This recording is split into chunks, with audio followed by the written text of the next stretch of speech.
Let's look at how malicious cyber actors can attack our organization and the protective actions and controls that your organization can take and the hopeful outcome of what those actions and controls do. This red line indicates a malicious cyber activity. The first thing that we want to do is encourage the abandonment of the malicious cyber activity. The most effective method is deterrence. Raising the opportunity cost on an attacker is the most important thing that you can do. You want your malicious cyber actors to abandon their approach, but they are going to get through. There are going to be compromises. That moves us to the next portion, right? We want to protect.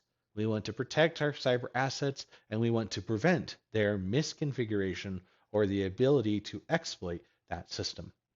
Then we'll move into the detection. We have more to talk about in what we have to configure with detection, and this is where information security gets really granular and very technical. We want to make sure that malicious cyber activities are detected. How do we do that? Logging, monitoring, and alerting. Let's talk about how. We're going to move down here, and we have some groups of data that your organization should have and be accessible to the teams that need them. We range from proactive to responsive actions, and we also have proactive, detective, and responsive controls. These are the things that the control is a configuration on a system, while an action is something that a person will probably do to leverage those controls to thwart the attacking process, or at least create documentation to understand how the attacker moved or migrated through the organization's information and technology stack.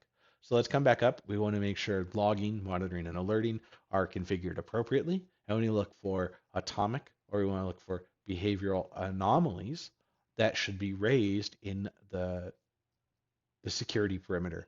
Then we move to adaptation. This is important too. Your organization is compromised and you are able to detect the compromise. Your organization is going to have to go through a series of events to do corporate communication to shareholders, stakeholders, customers, and team members, and then also focus on an adaptation strategy. What misconfigurations exist? What problems existed that weren't addressed? And what is the future plan of action, a milestone to address those components?